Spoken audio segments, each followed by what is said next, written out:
বাংলা নাট্য সাহিত্যের অন্যতম স্থপতি অধ্যাপক নুরুল মোমেন একজন শিক্ষাবিদ, নাট্যকার ও নির্দেশক, রম্য সাহিত্যিক, পথিকৃৎ মিডিয়া ব্যক্তিত্ব, অনুবাদক, কবি এবং প্রাবন্ধিক। তিনি ঢাকা বিশ্ববিদ্যালয়ের আইন অনুষদের ডিন এবং অধ্যাপক হিসেবে কর্মরত ছিলেন। আধুনিক বাংলা নাটকে অগ্রণী ভূমিকার জন্য তাকে নাট্যগুরু হিসেবে সম্বোধন করা হয়। তার বিখ্যাত নাটকগুলোর মধ্যে রয়েছে নেমেসিস, যদি এমন হতো, নয়া খানদান এবং শতকরা ৮০। তিনি সমসাময়িক সামাজিক সংকট, অবিচার, শোষণ এবং অন্তর্দ্বন্দ্ব নিয়ে নাটক লিখতেন। তার নাটকগুলোই সামাজিক সমস্যা এবং মানবিক দ্বন্দ্বের উপর আলোকপাত করে থাকে। তিনি একজন হাস্যরসাত্মক সাহিত্যিক, ব্যঙ্গশিল্পী, প্রাবন্ধিক এবং কবিও ছিলেন। জন্ম তার ২৫শে নভেম্বর ১৯০৮ সালে বর্তমান ফরিদপুর জেলার আলফাডাঙ্গা উপজেলার বুড়াইচ গ্রামে। তার পিতা নুরুল আরেফিন ছিলেন একজন হোমিওপ্যাথি চিকিৎসক।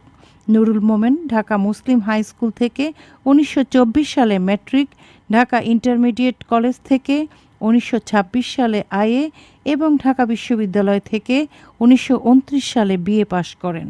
পরে কলকাতা বিশ্ববিদ্যালয় থেকে বিএল ডিগ্রি লাভ করে ১৯৩৬ সালে কলকাতা হাইকোর্টে ওকালতি শুরু করেন। নুরুল মোমেনের প্রথম নাটক রূপান্তর ১৯৪২ সালে ঢাকা বেতারে প্রচারিত হয়। তিনি নিজে নাটকটি পরিচালনা করেন। ১৯৪৭ সালে নাটকটি গ্রন্থরূপে প্রকাশিত হয়। তার নেমেসিস নাটক ১৯৪৫ সালে শনিবারের চিঠি পত্রিকায় নিয়মিত প্রকাশিত হয়।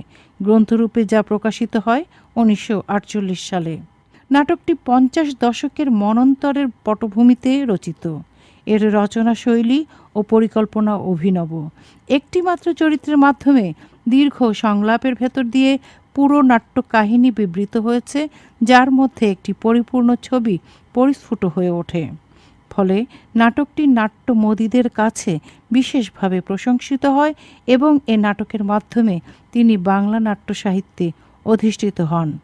নুরুল মোমেন ঢাকা বিশ্ববিদ্যালয়ে আইন বিভাগে যোগ দেন ১৯৪৫ সালে। ১৯৪৮ সালে উচ্চশিক্ষা লাভের জন্য তিনি ইংল্যান্ড গমন করেন এবং লন্ডন বিশ্ববিদ্যালয় থেকে আইনের ডিগ্রি ১৯৫১ সালে লাভ করেন। লন্ডন অবস্থানকালে তিনি বিবিসির বাংলা অনুষ্ঠানে কাকলি নামে শিশুদের একটি আসর পরিচালনা করেন। এ সময় লন্ডনে পাকিস্তান দূতাবাসে তিনি ১ বছর শিক্ষা অফিসারের দায়িত্ব পালন করেন।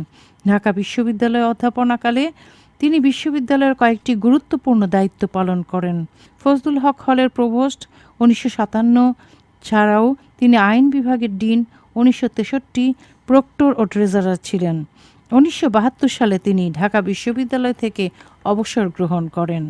সমকালীন সমাজের অসঙ্গতি ও দ্বন্দ্বসমূহ তিনি ব্যঙ্গরসের মাধ্যমে নাটকের বিভিন্ন চরিত্রে বলিষ্ঠভাবে তুলে ধরেন।